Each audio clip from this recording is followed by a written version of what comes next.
আসসালামু আলাইকুম। আপনাদের এখন যে জায়গাটায় নিয়ে যাব আসলে এটাতে মূলত আমরা ধরে রাখলে স্বর্ণ উৎপাদন হয়। কেন স্বর্ণের কথা বলছি আপনারা পরে দেখতে পাবেন। এই খালি জায়গাটা দেখতে পাচ্ছেন, এটা এখন সিটি সেলে কিনে নিয়ে গেছে। এটা এখন সবাই সিটি সেল প্রজেক্ট নামে পরিচিত। আর এইখানেই মূলত এই জন্য যে বললাম যে স্বর্ণ উৎপাদন হয়, এই জায়গাটা আমি যখন এই নানির বাড়িতে থাকতাম আজ থেকে আরো 15 থেকে 17 বছর আগে, তখনই এই জমিগুলাতে মানুষের নানা ধরনের ফসল হতো। আর এই যে উপরের যে বাড়িঘরগুলো আছে, যে এখানে যে বাড়িঘরগুলো দেখেন, এই টানে যত বাড়িঘর আছে সবাই এইখান থেকে ফসল উৎপাদন করে মূলত নিজেদের চাহিদা মেটাতো আর বিক্রি করতো, আর টাকাও বিশেষ করে আয় করতো এখান থেকে। এখন ওই যে জমিতে গুড়া ফসল করা হয়, লাউ, ভুট্টা ক্ষেত করে। আর এখন আবার নতুন করে এখন যে জায়গাটা নিয়ে যাচ্ছে সেখানে তরমুজ ক্ষেত। আসলে তরমুজ আমরা আগে দেখি নাই, আমাদের এই গ্রাম অঞ্চলে কোনো সময় তরমুজ ক্ষেত করে নাই। এখন আমরা নিয়ে যেতেছি আপনাদের তরমুজ ক্ষেত দেখতে চাবো। এখন আসলে তরমুজ ক্ষেত আমরা কখনো আগে দেখিনি, সেই জন্য আজকে যাইতেছি তরমুজ ক্ষেত দেখার জন্য। ওই যে আপনাদের সামনে যে কাঙ্ক্ষিত ক্ষেতগুলো দেখতে পাচ্ছেন, এগুলো হচ্ছে তরমুজ ক্ষেত। আর এইখানে সবাই মূলত ফসল ফলায়।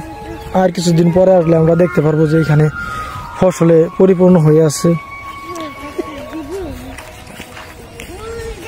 না আগে আমরা কতদিন পরে হইব যে উক্ষেত যাচ্ছি, কতদিন আগে পুরা জায়গাটা আছেন না সব, কত বছর হইব আগে আছেন? 8 থেকে 10 বছর আগে এইখানে সবাই আখ ক্ষেত করতো, যেটা আমরা গ্রাম্য ভাষায় উক বলি। আখ খেতি করা হইতো এখানে পরিপূর্ণভাবে। যা দেখতেছেন সবগুলো আখ খেতে পরিপূর্ণ ছিল। যে একবার যদি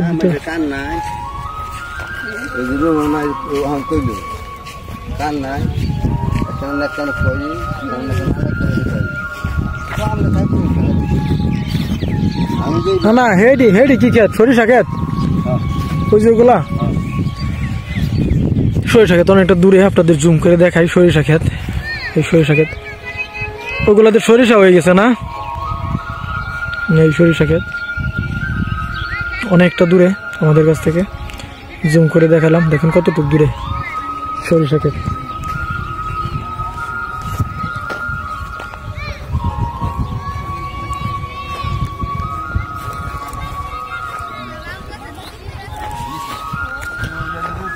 এইখানে যে জমিগুলা দেখতে পাচ্ছেন, এই জমিগুলা এক সময় আমার নানারই ছিল। এখন সিটি সেল প্রজেক্ট নিয়ে এগুলা ভাগ করে এগুলো লিসে দেয়। না হ্যাঁ, আম গাছের থেকে আর হয় না জমি যে দেয়, জমির টিয়া নেই কেটা এখন? হ্যাঁ ও হ্যাঁ, নেয় এবারে পাই প্রতি কত নেয়? এখানে পাখি প্রতি বছরে না? এখানে এখন যে জমিগুলো আছে এখানে লিসে নেই, প্রতি বছর 1 বছর করবে 4000 টাকা নেই জমির ভাড়া বলতে পারেন। কারণ এগুলো কিনে নিয়ে গেছে সিটি সেল মালিকে, আর সিটি সেল মালিককে একজনকে দিছে, তার আন্ডারে এখন এগুলো পরিচালনা হয়। এই যে জমিগুলো এখানে চাষবাস করা হয়েছে। এক সময় আমি নিজে যে সময় থাকতাম এদিকে নানির বাড়িতে, আরো 15 থেকে 20 বছর আগে আমি এখানে থাকতাম। এটা আমার নানার জমি ছিল। এই জমিতে এক সময় দেখতাম যে বাদাম চাষ করতো তারা। উক্ষেত করার পরে এক সময় বাদাম চাষ করতো। আমাদের নানার মেশিন ছিল এই যে এদিকে সেলো মেশিন, আর এটা আম গাছ ছিল। আমি এই গাছ থেকে অনেক আম খেয়েছি। গাছটা তখন ছোট ছিল, একেবারে চিকনা, আর এখন গাছটা কতটুকু মোটা হয়েছে আর বড় হয়েছে। কড়ই গাছ এগুলো আমি ছোট দেখে গেছি, এগুলো এখন অনেক বড় হয়ে গেছে। আর বাদাম উৎপাদন হতো, প্রচুর পরিমাণে বাদাম উৎপাদন হতো। আর কথা পারবো না, এখন আমরা আসো কিসে কুলুটবা। আর মেয়েটা কুলুটার জন্য দাঁড়িয়ে আছে। আসো কুলুট।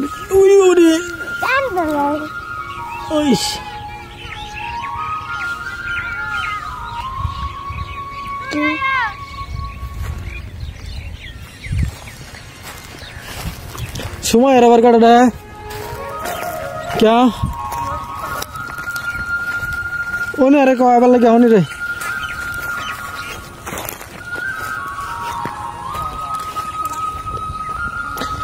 এইগুলা কিনা না এডি এগুলাই তরমুজ খেত আমরা মূলত যেটা দেখার জন্য আসছি তুই দেখছো না আমি দেখছি কোনো সময় আমি তো দেখি নাই তারপর ছোট আমি তো তরমুজ খেত দেখাই না তরমুজ খেতে ভিতরে যাওয়া যাবো না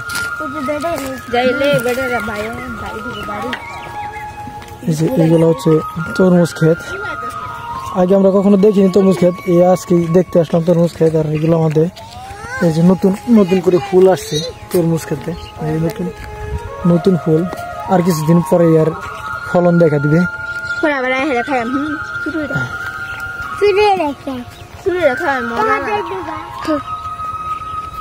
চুরি দেখাবি মারবি তো না করে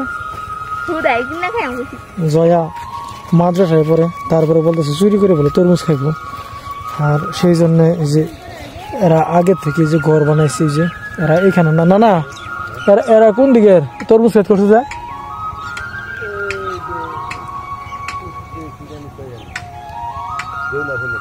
ও জৈনার হেমরা আসলে এখানে যে মানুষগুলো তরমুজ চাষ করছে এইগুলো তারা লিচে নিছে লিচে লিচে নিয়ে তারপরে তরমুজ ক্ষেত করলো আর এই তরমুজ ক্ষেতগুলাই মূলত ভালো ফসল উৎপাদন হবে তো পরে আপনাদের আবার দেখাবো এক সময় এসে আসলে এখান থেকে তরমুজ নিতে আসবো তখন আপনাদের দেখাবো যে এইগুলোতে কিরকম তরমুজ হয়েছে তারা তরমুজ ক্ষেত পাহারা দেওয়ার জন্য ছোট্ট একটা ঘর বানিয়ে নিছে এই ঘরে থেকে তারা সারাদিন পরিশ্রম করে এগুলোতে পানি সার ঘাস যেগুলো বাঁচা লাগে ওইগুলো বাঁচছে সবকিছু করে তো আপনাদের পরে আবার দেখাবো যে তরমুজ ক্ষেতের তরমুজগুলো কিরকম হয় তো ভিডিওটা আজকের মতন এখানেই শেষ করলাম সকলে ভালো থাকবেন সুস্থ থাকবেন আসসালামু আলাইকুম রহমতুল্লাহি বারাকাতুহু তরমুজ ক্ষেতের পাশে আছে একটা নদী এটাই মনে হয় বাংলাদেশের সবচেয়ে আঁকা বাঁকা নদী শালদা নদী আমি আগে কখনো দেখিনি আমি যখন থাকতাম তখন দেখিনি কোনো সময় যে এই নদীটা এইরকমভাবে শুকায় আর এই নদীটা এই এত পরিমাণ শুকাইছে যে একেবারে শুকিয়ে নিচে চলে গেছে পানি কয় ফুট হবো 30 থেকে 40 ফুট নিচে হবো না এখান থেকে প্রায় উপর থেকে আমি যেখানে দাঁড়িয়েছি নিচে নদীটা 30 থেকে 40 ফুট নিচে হবে এতটুকু নিচে তারপরে শুকিয়ে গেছে আর এই নদীর পানি দিয়েই মূলত এই উপরের যে তরমুজ ক্ষেতগুলা এইগুলাতে পানি দেওয়া হয় আস্তে আস্তে দেখে যাইও নিচে দেখা পড়ো না যে বললে একবারে নিচে গড়াই নিচে পড়ে যাওয়া আমরা স্কুলে যেতাম চিন্তা পারিয়া কিন্তু একটা সাঁকো আছি কাঠের একটা সাঁকো দা দিছে পরে স্কুলে যেতাম চিন্তা পারিয়া আবার যেতাম ওই যে সামনে দেয় ওই দিক দিয়ে তোমার আছে আর এখন তো কত জংলা মংলা হয়েছে জোরদার লিজা তাবাচ্ছম আবির তারা চলে গেছে একবারে নদীর যে সীমানা আছে ওইখানে তাবাচ্ছম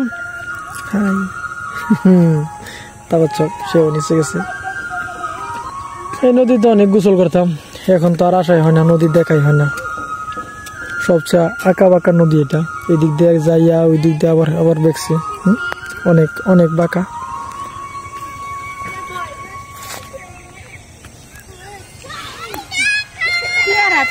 Piara pada anjing sih.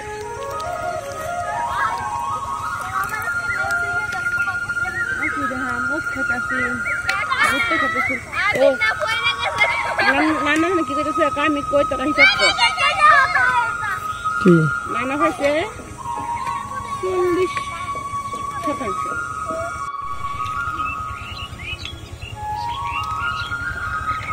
Machine এটা দিয়ে পানি দিব বুঝছো যে মেশিন আনতেছে টাকাটা হয়ে গেল ফুলের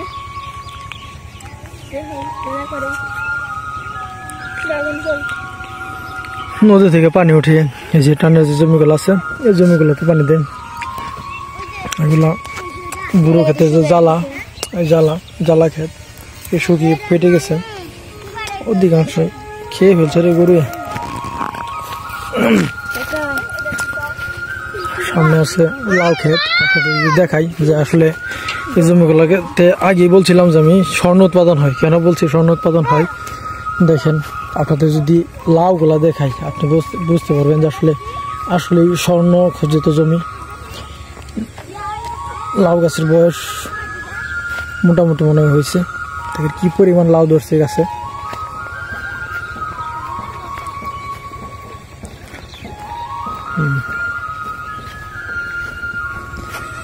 তারা নিজেরা অবাক হয়ে থাকেন যে এত পরিমাণ লাউ ধরে এখানে জমিতে, এত পরিমাণ লাউ। দেখেন লাউ অনেকগুলো লাউ হয়েছে। এটা কার ক্ষেত? এগুলো তোমার রুমা দাদু আছে না? রুমা দাদু আইসিন তাকে ক্ষেতটা আর ঘর দাদা ঘর। তোমার দাদা তো করছে তাগর মতন হইল, কিন্তু আরেকবার অনেকগুলো লাউ তুলে লেগে গেছিলাম আমরা। লাউ খুব সুন্দর হয়েছে না? লাউ সুন্দর, প্রতিটা গাছেই থুকাই ভাবে লাউ ধরছে। আসলে আমরা যে বাড়িতে দেখি যে একটা দুটা লাউ এদিক সেদিক ধরে ছড়িয়ে ছিটে, সেই রকম না। এখানে পুরা জমিতে লাউ থুকাই লাউ ধরে আছে। দেখেন এক জায়গায় কতগুলা লাউ। এই যে আরেকটা গাছ আছে এইখানে, এইখানেও লাউ। আপনাদের চড়ান থেকে গুড়িয়ে নিয়ে আসলাম, চড়ানের যা কিছু আছে সব কিছু দেখিয়ে এখন চলে আসলাম বাড়িতে আমরা।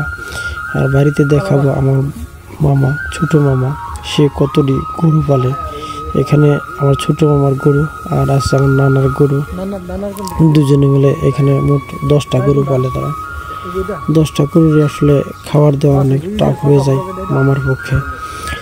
আর সেই জন্যে নিয়ে যাই, ওই যে চটানতে আমরা ঘুরতে গেছিলাম ওই চটানে নিয়ে যাই, ওইগুলো নিয়ে যেয়ে ওইখানে ছেড়ে দেই এবং ওইখান থেকে খাওয়িয়ে নিয়ে আসি বিকেলবেলা নিয়ে এসে বেঁধে রাখে আর অল্প অল্প করে খের দেয়।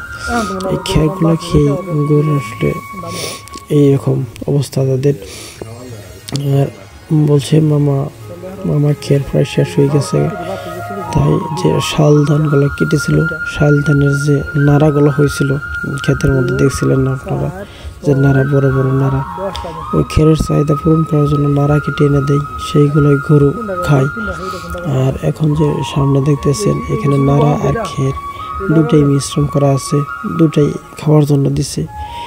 অনেকগুলো গরু তো, সেই জন্য পেরে ওঠাটা খাওয়ানোটা অনেক টাফ হয়ে যায়। বিনা খরচে এগুলো আসলে পালন করতেছে, তেমন কোনো খাবার বা নেই, সেই জন্য তেমন বেশি একটা স্বাস্থ্য নেই। শুধু স্বাস্থ্যের মধ্যে আছে যে একটা সার, সেটা আবার দাম বলে গেছে ব্যাপারটা 1,10,000 টাকা। যাই হোক, অনেক কথা বললাম, কথা বলতে বলতে আমরা ভিডিওর শেষে চলে আসছি। তো সকলে ভালো থাকবেন, সুস্থ থাকবেন, এই বলে আমার ভিডিওটা এখানে শেষ করছি। সকলকে আবারও আসসালামু আলাইকুম ওয়া রাহমাতুল্লাহি ওয়া বারাকাতুহু।